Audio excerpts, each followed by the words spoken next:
Dans l'exercice 63, page 199, on va mélanger dans un bécher deux solutions et ajouter une lame de fer. Pour pouvoir établir l'équation bilan de la réaction qui se produit, il faut faire un point sur ce qu'on mélange. Dans un premier temps, on a une solution de chlorure de cadmium qui contient des ions Cd2+, et des ions Cl-. On connaît la valeur du volume et on connaît la concentration de la solution. On place également une solution de chlorure de fer qui contient des ions Fe2+, et des ions Cl-. On connaît le volume et la concentration. Et enfin, on place une lame de fer. Il s'agit ici d'une réaction d'oxydoréduction. On vous précise les deux couples qui interviennent. Dans le premier couple, celui avec le cadmium, on constate que la seule espèce chimique qui au départ est présente est Cd2+. Ce Cd2+, est un oxydant. C'est donc cet oxydant dans ce couple qui va réagir. Par conséquent, il doit réagir avec, dans l'autre couple, le réducteur. Le réducteur, c'est le fer, donc le fer métallique. Les ions Fe2+, ont été également introduits dans le bécher. Les ions Fe2+, d'après le couple qui est là, sont les oxydants, mais ce n'est pas cet oxydant-là qui réagit dans cette réaction. Maintenant que les réactifs ont été identifiés, il suffit d'écrire l'équation. Premier réactif, l'oxydant Cd2+. Il va se transformer en son réducteur conjugué, Cd, en gagnant 2 électrons. Le fer, qui est réducteur de l'autre couple, va lui céder 2 électrons pour se transformer en son oxydant Fe2+. Ce Fe2+, qui est déjà en partie présent dans le bécher du fait de la solution de chlorure de fer. Pour remplir le tableau d'avancement, nous allons avoir besoin de connaître les quantités initiales des réactifs. Le premier réactif, c'est Cd2+. Sa quantité peut être calculée aisément puisque nous connaissons son volume et la concentration. Par contre, nous ne connaissons pas la quantité en fer, donc on va juste la noter N parce que pour l'instant, nous n'avons pas d'informations dessus.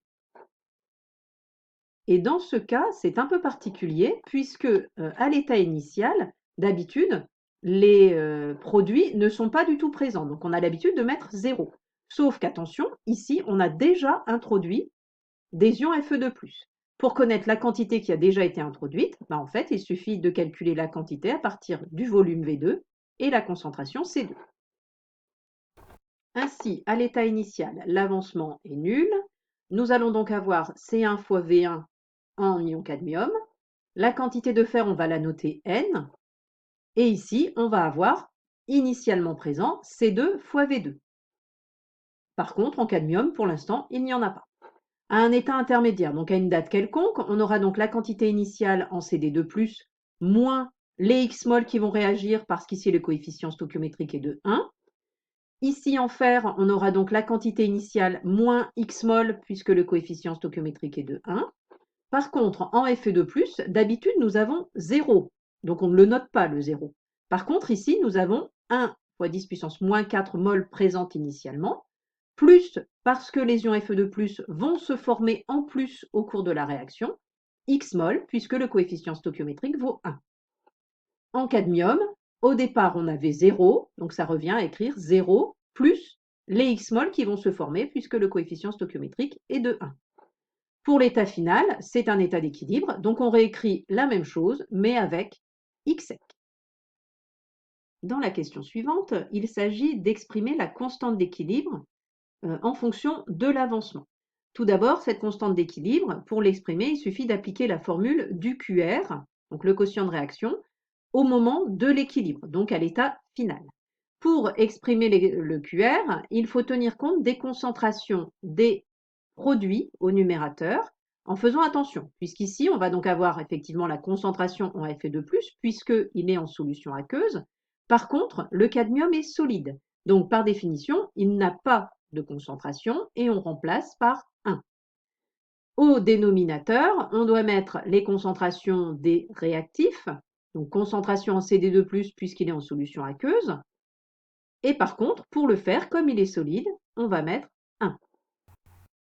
Nous avons donc l'expression de la constante d'équilibre, c'est-à-dire le QR à l'équilibre en fonction des concentrations, donc en appliquant la définition. Par contre, dans la question, on vous demande de l'exprimer en fonction de xsec. Pour cela, on va revenir sur le tableau dans lequel on voit que les quantités sont exprimées en fonction de xsec. La concentration en Fe2+ au moment de l'équilibre est égale à la quantité de Fe2+ au moment de l'équilibre sur le volume. Mais ici, il faut considérer le volume total, puisque dans le bécher, on a mélangé un volume V1 de chlorure de cadmium avec un volume V2 de chlorure de fer. Donc on doit tenir compte de ces deux volumes.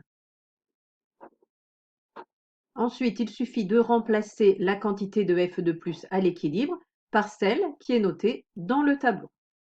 On procède de la même façon pour CD2+. Il s'agit donc de la quantité de CD2+ au moment de l'équilibre sur le volume total contenu dans le bécher, donc V1 plus V2, quantité qui est exprimée dans cette case du tableau. Maintenant que chacune des concentrations est exprimée en fonction de xsec, il suffit de remplacer les concentrations par ces expressions dans la formule de la constante d'équilibre.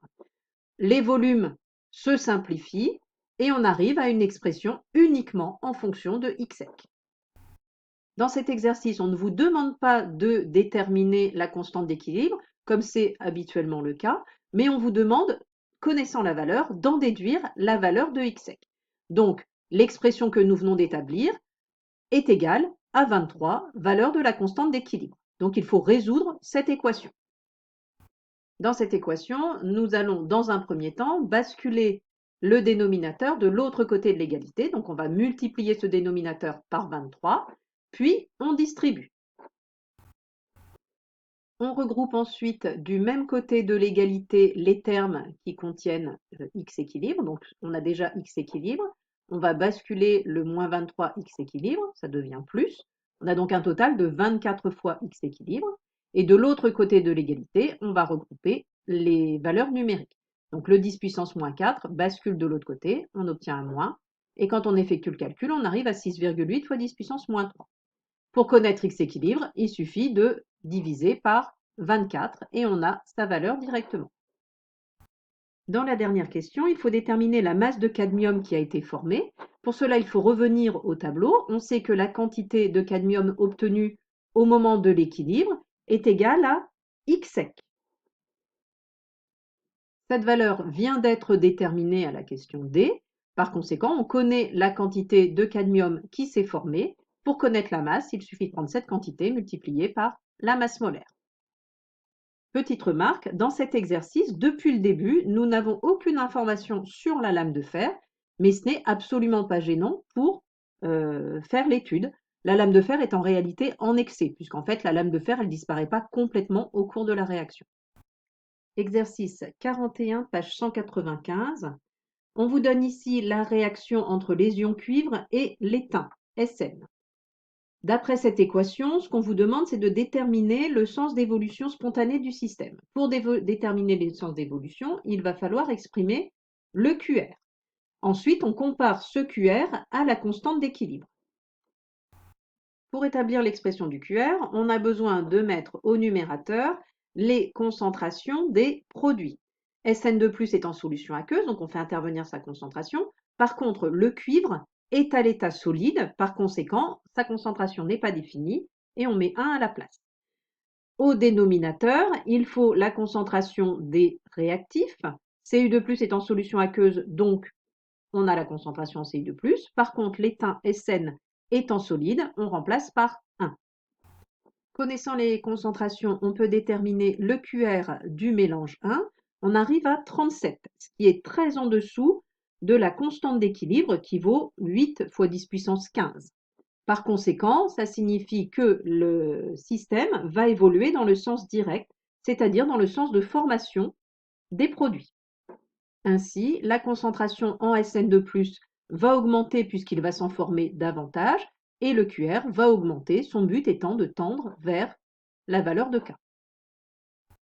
On procède de la même façon pour le mélange 2. On constate à nouveau que le QR est très inférieur à K, donc l'évolution a lieu dans le sens direct.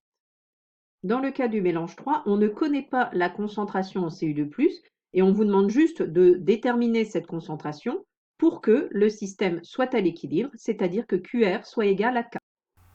Pour déterminer la concentration en Cu2+, il s'agit donc d'intervertir cette concentration avec la valeur de la constante, c'est-à-dire que la concentration en Cu2+ est égale à 1,26 fois 10 puissance moins 5 divisé par la valeur de la constante d'équilibre.